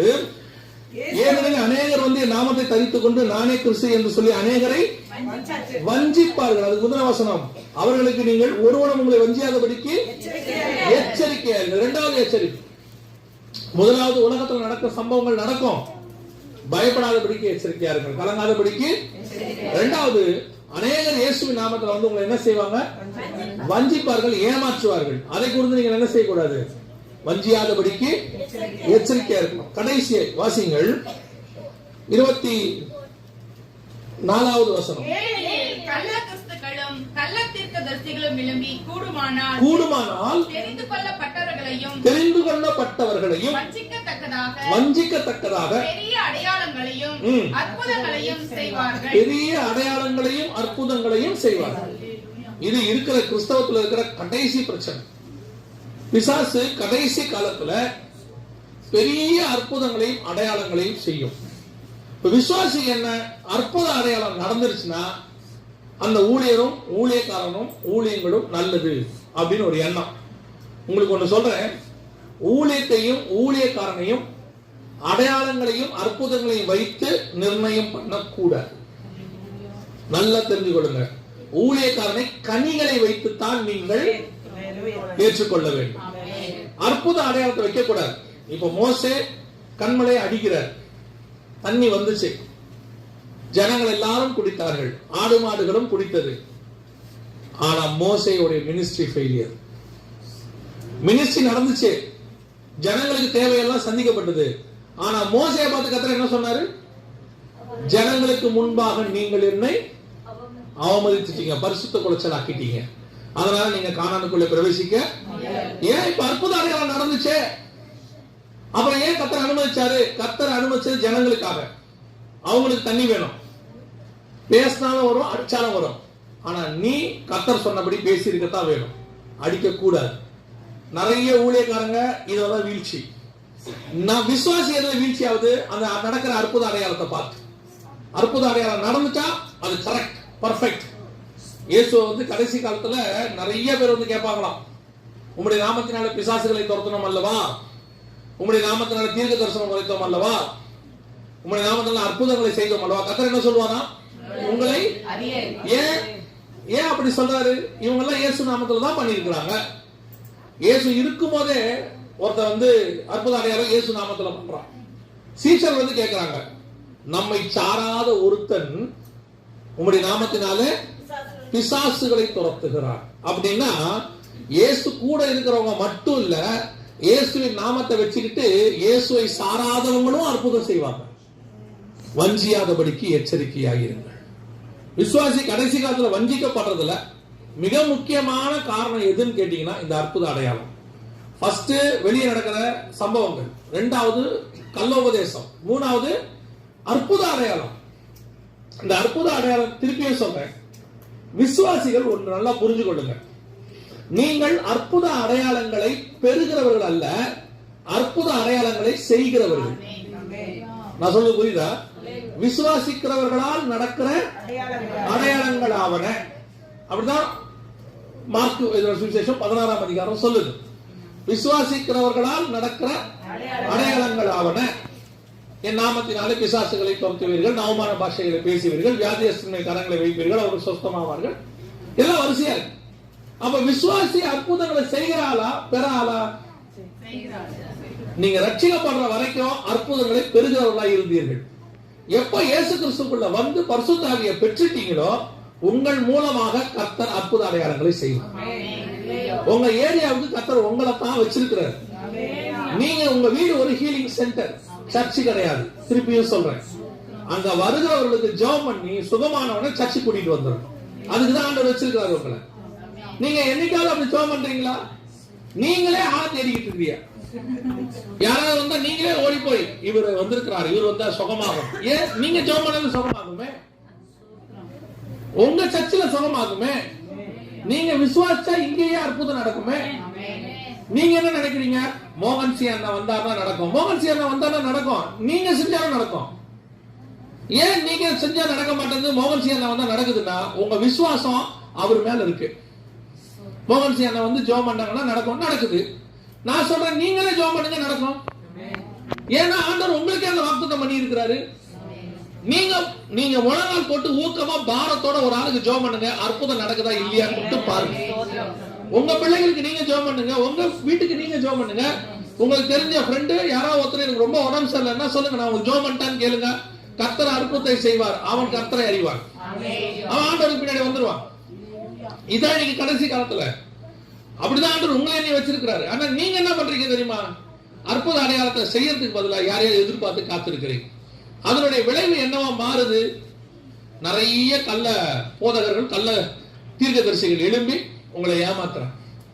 ஏமாத்தி அற்புத அடையாளங்களால உங்களை ஏமாத்துறாங்க. அற்புத அடையாளங்கள் கடைசி காலத்துல இந்த மாதிரி ஆட்கள்லாம் செய்யறாங்க. நீங்க பார்த்திருப்பீங்கன்னு நினைக்கிறேன். தண்ணி திராட்சரசமா மாறுது, பல்லு தங்கமா மாறுது, அப்புறம் பர்சுல பணம் வருது, தங்க தூள் கொட்டுது. எப்படி இதெல்லாம் நடக்கும்? யோசிச்சு பாருங்க, எப்படி இதெல்லாம் நடக்கும்? உங்க பர்சுல பணம் எப்படி வரும்? அதுக்கு பேரு மிராக்கிள் மணின்னு சொல்றாங்க. யார் நடக்கிறா? சபைக்குள்ள நடக்குது. சபைக்குள்ள நடக்குது. அதுக்கு பேரு மிராக்கிள் மணி அப்படின்னு பேரு. எப்படி பணம் வரும் யோசிச்சு பாருங்க. உங்க பர்ஸ்ல பணம் வரணும்னா இயேசுநாதர் என்ன பண்ணணும்? பணம் அடிக்கணும், கலர் நோட் அடிக்கணும். அடிச்சு ரிசர்வ் பேங்க் ஆஃப் இந்தியான்னு போடணும். இல்லைன்னா வந்துட்டு சவுதி அரேபியா பேங்க பேரை போட்டு அடிச்சு அந்த ராஜாவுடைய போட்டோவை போட்டு கையெழுத்தெல்லாம் போட்டு கொடுக்கணும். அப்படி போட்டா அதுக்கு பேர் கள்ள நோட்டு. அதை இயேசுநாதர் எப்படி செய்வாரு? சரி, இல்ல இன்னொருத்தர் பர்ஸ் வந்து எடுத்து வச்சுட்டாருன்னு வச்சுக்கோங்க, அதுக்கு பேர் என்னது? திருட்டு பணம். அதையும் இயேசுநாதர் செய்ய மாட்டாரு. அப்புறம் எப்படி உங்க அக்கௌண்ட்ல பணம் வரும்? ஒருத்தன் சொல்றான், என் அக்கௌண்ட்ல பணம் வந்திருக்கு. அப்படியா? அவர் கேட்கிறாரு, ஆனா அந்த அக்கௌண்ட்டை க்ளோஸ் பண்ணி 3 மாசம் ஆச்சு, ஆனா என் அக்கௌண்ட்ல பணம் வந்திருக்கு. சரி, அப்படியே இருக்கட்டும், க்ளோஸ் பண்ண அக்கௌண்ட்ல இருந்து எப்படி பணம் எடுப்ப? அதான் அக்கௌண்ட்டை க்ளோஸ் பண்ணியாச்சா, எப்படி எடுப்பீங்க? கூடுமானால் தெரிந்து கொள்ளப்பட்டவர்களே, அந்த வசனம் என்ன சொல்லுது? கூடுமானால் தெரிந்து கொள்ளப்பட்டவர்களையும் வஞ்சிக்கத்தக்கதாக. கூடுமானால் தெரிந்து கொள்ளப்பட்டவன் ரட்சிக்கப்பட்டவன் அர்த்தம். விசுவாசிய, சபையோட விசுவாசிய வஞ்சிக்கப்படத்தக்கதாக. நீங்க இந்த அற்புத அடையாளத்துக்கு பின்னாடி ஓடாதுங்க. அங்க நடக்குது, இங்க நடக்குது, அவர் நடத்துறாரு, இவர் நடத்துறாரு.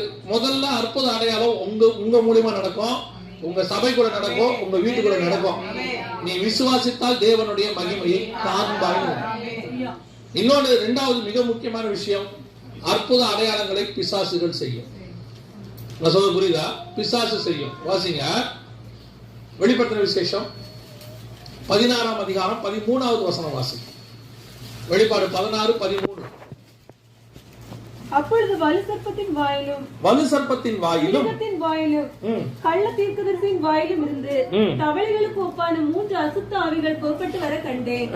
அவைகள் அற்புதங்களை செய்கிற பிசாசுகளின் ஆவிகள். அற்புதங்களை செய்கிற பிசாசுகளின் ஆவிகள். நல்லா கவனிச்சுக்கொள்ளுங்க. அற்புதங்களை செய்கிற பிசாசுகளின் ஆவிகள். பிசாசுகளை என்ன செய்யும்? அற்புதங்களை செய்யும். இப்ப இந்த பணம் சொன்னல, பர்ஸ்ல பணம், இத பிசாசு செய்யும். ஏன்னா பிசாசு கள்ளநோட்டம் அடிக்கும், பிசாசு திருடவும் செய்யும். பைபிள் சொல்லுது, அவன் திருடன், அவன் கொலைபாதகன், பொய்யன், பொய்யுக்கு பிதாவுமா இருக்கிறான், அவன் கொலை செய்ய வருகிறான்னு வசனம் சொல்லுது. அவன் நம்ம கிட்ட இருந்து எல்லாம் ஆதாம் கிட்ட இருந்து திருடிட்டு போனான். அவன் தான் இப்ப வந்தா திருட்டு பணத்தையும் கொடுப்பான். உங்களுக்கு இந்த மாதிரியான அற்புதங்களை செஞ்ச உடனே ஐயோ பணம் வருதாமே, நீங்க உழைக்கிறீங்க, ஆண்டவர் உங்களுக்கு காசு கொடுக்கிறாரு, அது போதாதான்? இது போதா? உங்களுக்கு எதுக்கு இந்த உழைக்காத பணம்? நீங்க யோசிச்சு பாருங்க. 5000 பேர் வந்துட்டாங்க, 5000 பேருக்கு சாப்பாடு போடுறாரு ஆண்டவர். சாப்பாடு போட்ட உடனே சாப்பாடு போட சொல்றாரு. அப்ப அவன் சொல்றான் 200 வெள்ளி பணம் ஆகும். எல்லாருக்கும் சாப்பாடு போடுறதுக்கு எவ்வளவு வேணும்? 200 வெள்ளி பணம் வேணும். ஆண்டவர் என்ன பண்ணிருக்கணும்? கொஞ்சம் மண்ணள்ளி கையில கொடுத்து, நீங்க போற வழியில தங்கமா மாறிடும், நீங்க கடையில வித்துருங்க, காசு சொல்லாமா இல்லையா? ஏன் ஏசு அதை செய்யல? சரி, அதை விடுங்க. டாக்ஸ் கட்ட கேட்கறாங்க. டாக்ஸ் கட்ட கேட்டோன்னு ஏசு என்ன பண்ணிருக்கலாம்? ஒரு மேஜிக் பண்ணி ஒரு வெள்ளி பணத்தை எடுத்து, ஒரே ஒரு வெள்ளி பணம் தான் அப்படி கையில எடுத்து கொடுத்தா வந்துட போகுது. ஏன் ஏசு அதை செய்யல? போய் மீன் வாயை பாருங்கிறார். உள்ளுக்குள்ள அதுக்கிட்ட என்ன இருக்குது? ஒரு மீன் ஒரு வெள்ளி பணத்தை முழுங்கி செத்து போய் கிடக்குது, அதை போய் பாருங்கிறாரு. அது ஒரிஜினல் மணி. நமக்கு இந்த ஆசை இருக்குது இல்ல, சம்பாதிக்கிறத விட்டுட்டு இன்னும் கொஞ்சம் எக்ஸ்ட்ராவா சும்மா கிடைக்குது, அந்த ஆசையை தான் பிசாசு யூஸ் பண்றான்.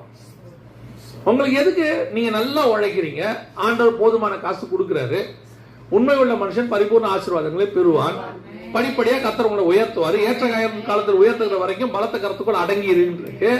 உடனே ஒரே நாள் ஓவர் நைட்ல பணக்காரன் ஆயிரணும். சரி, கொடுக்கிற பணம் எவ்வளவு கொடுக்குறாங்க? 20 ரியால். இந்தியாவில் அன்னைக்கு மிராக்கிள் மணி வந்திருக்கு, 20 ரூபாய் வந்திருக்கு. அவன் வந்து சாட்சி சொல்றான், என் பர்சில் 20 ரூபாய் வந்துச்சு. வச்சு என்னடா பண்ணுவேன்? வீட்டுக்கு போற வழியில டீ குடிச்சா முடிஞ்சு போயிடும். ஆண்டவர் கொடுக்கிறாருன்னா அது ஏதோ ஒரு ரீசன் இருக்கணும்ல. தண்ணீரை திராட்சை ரசமா மாத்தினதுக்கு என்ன இருந்துச்சு? ஒரு ரீசன். அவங்களுக்கு என்ன இல்ல? குறைவு பட்டது.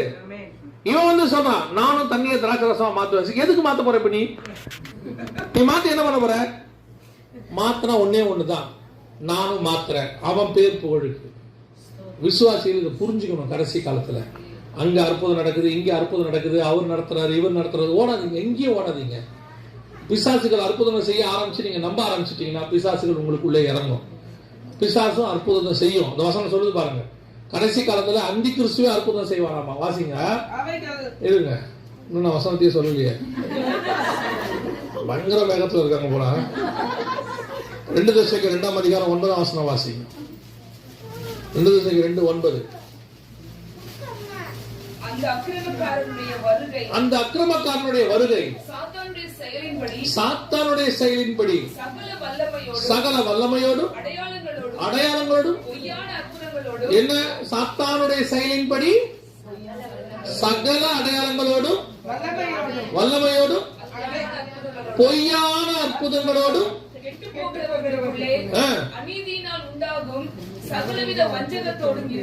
கரெக்டா இருக்கு பாருங்க. எங்கெங்கெல்லாம் சாத்தான் அற்புதம் செய்யறானோ அங்கெல்லாம் வஞ்சகம் இருக்கும், வஞ்சித்தல் இருக்கும். இதைத்தான் சொல்றேன், கடைசி காலத்துல பிசாசு அற்புதங்களை செய்யும். ரொம்ப கேர்ஃபுல்லா இருந்து கொள்ளுங்க. அற்புதம் நடக்குதுன்றதுனால எல்லாரையும் நம்பாதீங்க. அற்புதம் இருக்கு, ஆனா தேவனுடைய மனுஷன் செய்யற அற்புதம் ஒண்ணு இருக்கு. அதுல ஒரு தேவை இருக்கும், நீடு இருக்கும். அந்த நீடோட தான் ஆண்டவர் செய்வார். கல்யாண வீட்டுல அற்புதம் நடந்தா அங்க கல்யாண வீட்டுல ஒரு தேவை இருக்கும். குஷ்டரோகிக்கு அற்புதம் நடந்தா அந்த குஷ்டரோகிக்கு ஒரு தேவை இருக்கிறது. அதனால கர்த்தர் செய்யறாரு. தேவை இல்லாமல் செய்யவே மாட்டாரு. ஆண்டவர் வந்து பெர்ஃபார்ம் பண்ண மாட்டாரு. தன்னை நிரூபிக்கிறதுக்காக என்ன பண்ண மாட்டாரு, பெர்ஃபார்மன்ஸ் பண்ண மாட்டாரு. கர்த்தர் டிரான்ஸ்பர்மேஷன் தான் பண்ணுவாரு. அவனை மாத்துறதுக்காக அது செய்வார். ஒரு குருடனுக்கு கண்ணு கொடுக்கிறாரு, அந்த இடத்துல வருதுன்னா அவன் மூலமா ஒரு பெரிய குடும்பமே ரட்சிக்கப்படுது. ஆண்டவர் ஒரு ஒரு ஒரு முடவனை வந்து பேதுரு எழுப்புறாருன்னா எருசலேம் முழுக்க அது கலங்க ஒரு பெரிய மாற்றத்தை கொண்டாந்துருச்சு. அதுதான் அற்புதம். இப்ப நடக்கிற அற்புதம் என்ன, கட்டி மறைகிறது. கட்டி மறைஞ்சிச்சா? ஆமா, நீ பாத்தியா? சொல்ல புரியுதா? ஒரு ஒரு வியாதி இருக்குது, ரிப்போர்ட்டோட ஒருத்தர் வந்தாரு, சுகமாச்சு. நான் சொல்றது மோகன் சேன மீட்டிங்லயே அற்புதம் சுகமாச்சு. அவர் வந்து சொன்னாரு சுகமாயிடுச்சு எனக்கு அப்படின்னு காட்டுறாரு. இது கரெக்ட். ஏன்னா அந்த வியாதியை குணமாக்கவே முடியாது, அதுக்கு மருந்தே கிடையாது. அந்த வியாதி சுகமாச்சு. ஆனா சும்மா அது போகும்போது வரும்போதெல்லாம் அவர் மீட்டிங்கு போற வரைக்கும் எனக்கு தலைவலியா இருந்துச்சு, போயிட்டு வந்த பிறகு தலைவலி போயிருச்சு. போற வழியில ஒரு காஃபி குடிச்சிருப்பீங்கன்னு நினைக்கிறேன். நான் சொல்றது புரியுதா உங்களுக்கு? நான் குற்றமா சொல்லல. உங்களுடைய தேவை என்னன்னு பரலோகம் பார்க்குது, பரலோகம் அதை சரி பண்ணி கொடுக்குது, இல்லைன்னு சொல்லல. ஆனா நீங்க என்ன செஞ்சுட்டு இருக்கீங்க? எதுக்கு எடுத்தாலும் உடனடியா அங்க போன் பண்றது, இங்க போன் பண்றது, டவருக்கு போன் பண்றது, பவருக்கு போன் பண்றது. ஒன்னு டவரு இல்ல பவர், ஏதாவது ஒண்ணு பிடிச்சி வச்சுக்கிறீங்க. ஆளுக்கு ஒண்ணு. நானும் சொல்லி வச்சிருக்கேன், ஒருவேளை எனக்கு போன் பண்ணக்கூடாது. எதுக்கு சொன்ன? ஒரு நல்ல ஒரு ஏதோ ஒரு அவங்க ஊழியக்காரர்கிட்ட போய் கேட்டாங்க. அவர் வந்து சொல்லியிருக்கிறாரு, நீங்க வேணா அவரை போன் பண்ணி கேளுங்க, அவருக்கு தான் அந்த விளக்கம் தெரியும்னு சொல்லியிருக்காரு. அவங்க போன் பண்ணாங்க, நியாயம். ஒரு நாள் நைட்டு 11:30 மணிக்கு எனக்கு போன் பண்றாரு. என் போனுக்கு அடிக்கிறாரு. என்ன யாருன்னே தெரியல, அன்னோன் நம்பர். எடுத்துட்டு யாருங்கன்னு கேட்டேன். உங்க மெசேஜ் பார்த்துக்கிட்டே இருந்தேன், அதுல அந்திகிறிஸ்துக்கு ஒரு பேர் சொன்னீங்களா, அது என்ன பேருன்னு கேட்கிறேன். அந்த மெசேஜ் திருப்பி போட்டா கேட்கலாம்ல? எவ்வளவு பெரிய சோம்பேறி பாருங்க. அந்த மெசேஜ் கேட்டிருக்கிறாரு, அது அந்திகிறிஸ்து பேர் வந்திருக்கு. திருப்பி அரை மணி நேரத்தில் அது எங்க வருதுன்னு அவருக்கு தெரியல. போன் பண்ணி நாங்க பண்ணது கேட்கிறாரு, அது அந்திகிறிஸ்து பேர் சொன்னீங்களே, அது என்ன பேரு அப்படின்னாரு. உங்க பேர் என்னன்னு கேட்டேன். அவர் ஒரு பேர் சொன்னாரு, அதுதான் சொன்னேன். ஏன் நான் போன் அட்டன் பண்ண மாட்டேன் உங்களுக்கு? இந்த மாதிரி ஆட்கள் நிறைய பேர் இருக்கிறான். தயவு செய்து நீங்க கடைசி காலத்துல பிசாசுகள் என்ன செய்யும்? வஞ்சிக்கிற காரியங்களை செய்யும். குறிப்பா அற்புத அடையாளங்கள். ஒரு சாமியார் அரெஸ்ட் பண்ணாங்க, அரெஸ்ட் பண்ணி ஜெயில வச்சாங்க. ஜெயில வச்ச சாமியார் வெளியே வந்தாரு ஜாமீன்ல. வந்த உடனே பாத்தீங்கன்னா திருப்பி ஆசிரமம் முழுக்க கூட்டம், ஃபுல்லா கூட்டமான உடனே டிவியில போய் பேட்டி எடுக்கிறாங்க ஒரு அம்மாவை, அந்த லைன்ல நிக்கிற அம்மாவை. இந்த சாமியார் மேல இவ்வளவு கேஸ் இருக்குதுமா, அவர் தலைமறைவா வர இருக்கிறான்னு சொல்றாங்க. இப்ப திருப்பி அவர்கிட்ட வந்திருக்கிறீங்களே நீங்க அப்படின்னு சொன்னோன்னா அந்த அம்மா சொல்லுது, யார் வேணாலும் என்ன வேணாலும் சொல்லுங்க, நான் 6 வயசுல இருந்து ஆஸ்மால இருந்தேன், அவர் என்ன சுகமாக்கினார். சாமியார் சுகமாக்கி இருக்கிறார், சாட்சி நிக்குது. பிசாசு அற்புதத்தை செய்யுமா செய்யாதா? செய்யும். ஆனா அற்புதம் பொய்யான அற்புதம். அந்த அற்புதத்தினுடைய முடிவு நரகமாக இருக்கும். இயேசு செய்கிற அற்புதத்தினுடைய முடிவு ஜீவனாக இருக்கும். இயேசு அற்புதம் செஞ்சா அதோட முடிவு ஜீவன், இது செஞ்சா அதோட முடிவு மரணம். இன்னைக்கு நம்ம எது வேணும்? இந்த மாதிரி பொய்யான அற்புதங்கள், அடையாளங்கள். இவர்களுக்கு பின்னால் ஓடுகிற ஒரு கூட்டம். வசனம் சொல்லுது, வாசிங்க, உபாகமத்தின் புஸ்தகம் 13ஆம் அதிகாரம் 1வது வசனத்தை வாசிங்க பார்ப்போம். உபாகமம் 13:1. உங்களுக்குள்ளே ஒரு தீர்க்கதரிசியாகிலும் சொப்பனக்காரனாகிலும் எழும்பி நீங்கள் அறியாத வேறே தேவர்களை பின்பற்றி அவர்களை சேவிப்போம் வாருங்கள் என்று சொல்லி, நமக்குள்ளே ஒரு தீர்க்கதரிசி எழும்பி, அதான் ரொம்ப முக்கியம். நமக்குள்ளே ஒரு சொப்பனக்காரனை எழுப்பி வினோதமான வேறொரு உபதேசத்தை சொல்லி அவர்களை சேவிப்போம் வாருங்கள் என்று சொல்லி உங்களுக்கு ஒரு அடையாளத்தையும் ஒரு அற்புதத்தையும் காண்பிப்பேன் என்று நல்லா கவனிங்க. பர்டிகுலரா சொல்லுவானா, 19 இல்ல, பர்டிகுலரா சொல்லுவானா, இந்த அற்புதம் இப்படி நடக்கும் என்று சொன்னால் எப்படி அற்புதமும் அடையாளமும் நடந்தாலும் அந்த தீர்க்கதரிசியாகிலும்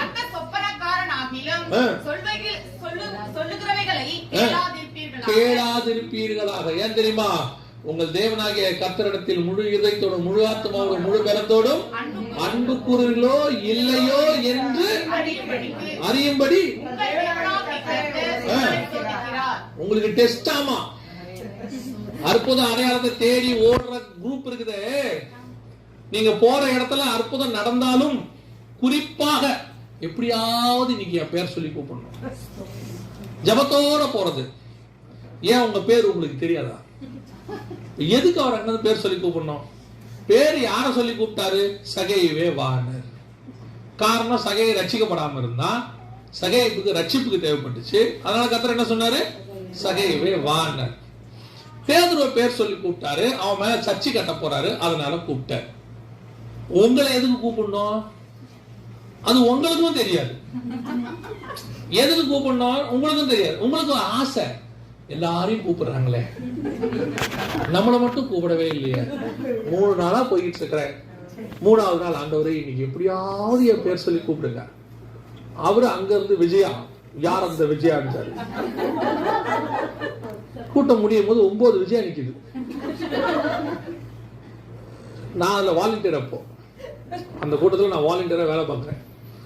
அப்போ ஒரு அம்மா வந்து கேக்குது, ஐயா அவர் விஜயான்னு கூப்பிட்டாரு, என்னதானா அப்படின்னு. அவரே தெரியாம தானே யார் அந்த விஜயான்னு கேட்டாரு. தெரிஞ்சிருந்தா அவரே கேஆர் விஜயா, ஒய் விஜயான்னு இன்ஷூரோட சொல்லியிருக்க மாட்டாரு. சொல்றதா அவரே சொல்லியிருப்பாருல்ல. விஜயா 9443331166 பா அப்படின்னா போன் நம்பரோட வந்துட போறோம். 19 விஜயா, யார் அந்த விஜயா? 7 விஜயா வந்து நிக்குது. இது உங்களுக்கு தேவையா? ஏன் உங்க பேர் உங்களுக்கு தெரியாதா? எதுக்கு உங்களுக்கு அற்புதம்? தேவைப்படுற ஒருத்தர் இருக்கிறான். உண்மையிலேயே அந்த கூட்டத்தில் ஒருத்தர் இருக்கிறான். அங்கே ஒரு சகையு இருக்கிறான், அங்க ஒரு நாத்தான்வேல் இருக்கிறான். அவனை பேர் சொல்லித்தான் கூப்பிடணும். அப்பதான் அவன் ரட்சிக்கப்படுவான். ரட்சிக்கப்பட்டு ஞானசாரம் எடுத்து பரிசுத்தாவி பெற்று 10 வருஷம் சர்ச்சைக்கு போற விஜயாவை ஏன் கூப்பிடணும்? நாங்களே சர்ச்சைக்கு உன்னை கூப்பிடுறது இல்ல, நீங்களே வாங்கன்னு விட்டுட்டோம். அங்க போய் உட்காந்துட்டு அவர் என்னை கூப்பிடணும், இன்னைக்கு கூப்பிடணும். கவனிச்சுக்கொள்ளுங்க. இதெல்லாம் வந்து நீங்களே பிசாசுக்கு வழிவகை செஞ்சு கொடுக்கறது. அந்த ஊழியக்காரன் மேல உங்களுக்கு நம்பிக்கை வரத்துக்கு பிசாசு வழிவகை செய்யறது. நாளைக்கு அந்த ஊழியக்காரன் விழும்போது நீங்களும் விழுந்து போவீங்க. நான் சொல்றேன், எப்பவுமே தேவனை பிடிச்சுக்கொள்ளுங்க. தேவன் மட்டுமே விழாதவர். எந்த ஊழியக்காரனையும் பிடிக்காதீங்க, என்னையும் பிடிக்காதீங்க, எவனையும் பிடிக்காதீங்க. நாங்க அத்தனை பேருமே ஒரு டைரக்ஷன் போர்டு மாதிரி, ஒரு சைன் போர்டு மாதிரி. இங்க இருந்து ஏர்போர்ட்டுக்கு போறதுக்கு போர்டு வச்சிருக்கிற மாதிரி நீங்க எங்களை ஃபாலோ பண்ணா போர்டுக்கு போயிடலாம், ஏர்போர்ட்டுக்கு போலாம். போர்டு தான். நீங்க என்ன பண்றீங்கன்னா போர்டை வீட்டுக்கு தூக்கி போயிருந்தீங்க. இந்த போர்டு தான் எனக்கு ஏர்போர்ட் போவதற்கு வழி காட்டியது. இந்த போர்டு இல்லாவிட்டால் நான் நடுத்தருவில் நின்று இருப்பேன். போர்டு வாழ்க, போர்டு வாழ்க. Wrong information. கவனிச்சுக்கொள்ளுங்க. ஊழியக்காரனை கனப்படுத்துங்க. நான் வேணானே சொல்லல.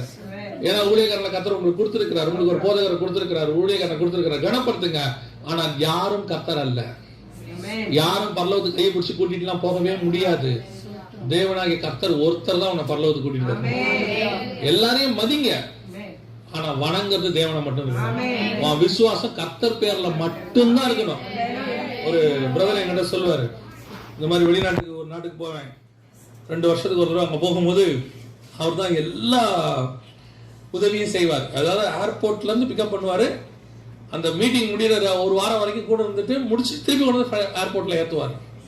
ஒவ்வொரு வாட்டியும் கொண்டு வந்து ஏற்றும் போது கையை பிடிச்சிட்டு சொல்வார், பாஸ்டர் நான் இவ்வளோ உதவி செய்கிறேனே அதுக்கு ஒரே ஒரு காரணம் தான், தப்பா எடுத்துக்காதீங்க. என்ன பிரதர்? வருகை வரும்போது நீங்க ஆண்டவர்கிட்ட சொல்லணும், இந்த பிரதர் ரொம்ப உதவி செஞ்சிருக்கிறாரு, நீங்க இவரை கூட்டிட்டு வாங்க ஆண்டவரேன்னு சொல்லணும். நான் சொல்ல முடியுமா? ஐயோ நான் திரும்பி கூட பார்க்க மாட்டேன், நான் எப்படி யார் பார்க்க முடியும்? ஒருத்தர் பார்க்க முடியாது.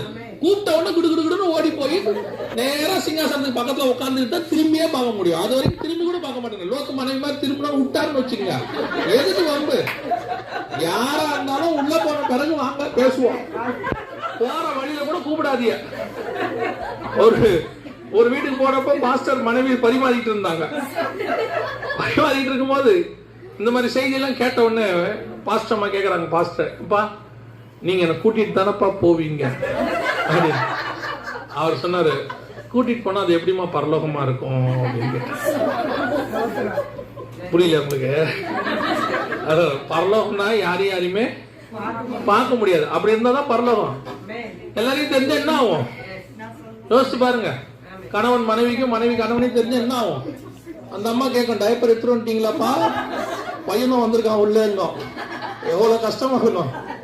அதனால நல்லா கவனிச்சுக்கொள்ளுங்க. ஊழியக்காரனை என்ன செய்யாதிருங்கள், விசுவாசியாதிருங்கள். அதான் ஆண்டவர் சொல்றார், நம்பாதீங்கள் வர. அந்த வசனத்தை வாசிங்க பார்ப்போம். 23 வாசிங்க. 24 23 மத்திய 24. இங்கே இருக்கிறார், அதோ அங்கே இருக்கிறார் என்று எவனாகிலும் சொன்னால் இன்னொரு வசனம் கூட இருக்கு பாருங்களேன், 26வது வசனம். ஆகையால் அதோ வனாந்தரத்திலே இருக்கிறார் என்று சொல்வார்களானால் புறப்படாதிருங்கள், இதோ அறை வீட்டிற்குள் இருக்கிறார் என்று சொல்வார்களானால் நம்பாதிருங்கள். தயவு செஞ்சு நம்பாதீங்க. 2 ட்ரிப் சொல்லிட்டாரு. ஊழியக்காரன் சொல்றது என்ன செய்யாதீங்க, அங்க இருக்கிறார் இங்க இருக்கிறார் அப்படி பண்றாரு இப்படி பண்றாரு. வசனம் சொல்றாங்களா, ஆராய்ந்து பார்த்து ஏற்றுக்கொள்ளுங்கள். தீர்க்க தரிசனம் சொல்றாங்களா, ஆராய்ந்து பார்த்து நலமானதை பிடித்துக் கொள்ளுங்கள். அற்புத அடையாளம் நடக்குதா, கொஞ்சம் ஓரமா போய் உட்கார்ந்து. ஏன்? அற்புத அடையாளங்கள் உங்கள் மூலமாய் தான் நடக்கணும். சில நேரத்துல பிசாசுகள் செய்யும். எல்லா அற்புதமும் பிசாசு செய்யுது நான் சொல்லல. இப்ப அதிகமா பிசாசு என்ன செய்யுது? கடைசி காலத்துல பிசாசு தேவ மனுஷன் மாதிரி செய்யுமா. 13ஆம் அதிகாரம் வெளிப்படுத்தின விசேஷம் 13வது வசனத்தை நீங்க வாசிச்சு பாத்தீங்கன்னா, அன்றியும் மனுஷருக்கு முன்பாக வானத்திலிருந்து பூமியின் மேல் அக்கினியை இறங்க பண்ணத்தக்கதாக பெரிய அற்புதங்களை எல்லாம் செய்யுமா பிசாசு. கடைசி காலத்துல பெரிய பெரிய அற்புதம் மிருகம் செய்யுமா. எப்படி எலியா என்ன பண்ணாரோ அதை செய்யுமா. அது வானத்திலிருந்து அக்கினியை இறங்க பண்ணத்தக்கதாக பெரிய அற்புதம். ஆனா பொய். அது செய்யறதெல்லாம் என்னது? பொய்யான அற்புதம். எலியா செஞ்சதுக்கு கர்த்தருடைய நாமம் மகிமைப்பட்டது. அது பண்ண உடனே ஜனங்கள்லாம் என்ன சொன்னாங்க? கர்த்தரே தேவன், கர்த்தரே தேவன் என்றார்கள். இயேசு அற்புதம் செய்வாங்க, ஆண்டவர் அற்புதம் செய்வார், இயேசு செய்வாரு. ஆனா வசனம் சொல்லும், ஜனங்கள் தேவனை மகிமைப்படுத்தினார்கள். இயேசு கனத்தை எங்க எடுத்துக்கல, அவருக்கு எடுத்துக்கல. இயேசு செய்த அற்புதத்தினுடைய விளைவு ஜனங்கள் தேவனை மகிமைப்படுத்தினார்கள். இன்னைக்கு போஸ்டர்ல இயேசு பேரே இல்ல. ஒரு காலத்துல இயேசு சுகமளிக்கிறாருன்னா போஸ்டர் போட்டாங்க. அப்புறம் சுகமளிக்கிற ஆராதனைன்னு போட்டாங்க. அப்புறம் வசனம் போட்டாங்க, முடவர்கள் நடக்கிறார்கள், குருடர்கள் பார்க்கிறார்கள், வசனம் போட்டாங்க. இப்ப எதுவுமே இல்ல. ஊழியக்காரோட பேர் தான் பெருசா இருக்கு. குணமளிக்கும் வரம் பெற்றவர். அதுல வேற இப்ப ஒருத்தர் போட்டிருக்காங்க, அன்னைக்கு 9 வரம் பெற்றவர். மிச்ச மீதிக்கு யாருக்கும் போயிடாதீங்க. எல்லாமே ஒரே கோடவுன்ல இருக்கு. ஷாப்பிங் மால் லூலு மாதிரி எல்லாமே இவர்கிட்டே இருக்கு. எல்லா டிபார்ட்மெண்ட் இவரே வச்சிருக்காரு. இங்க வந்துருங்க. என்ன வசனமே சொல்லுது, ஆவியானவர் பகிர்ந்தளிக்கிறார். வரத்தை எப்படிதான் அடிக்கிறாரா? ஷேர் பண்ணி கொடுக்கிறாருன்னு பைபிள்ல இருக்கு. இவர் சொல்றாரு, மொத்தம் எங்க இருக்கு? நம்மகிட்ட இருக்கு. நீங்க எந்த காரத்தையும் எங்கேயும் போயிடாதீங்க, மொத்த காரம் நம்ம கிட்ட இருக்குமா.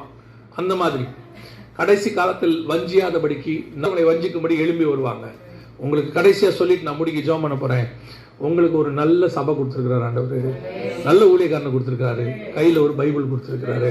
இதையும் தாண்டி உங்களுக்குள் பரிசுத்த ஆவியானவர் இருக்கிறார். 4 போதும் பரலோகத்துக்கு போறது. இந்த 4 மட்டும் கரெக்டா செய்யுங்க.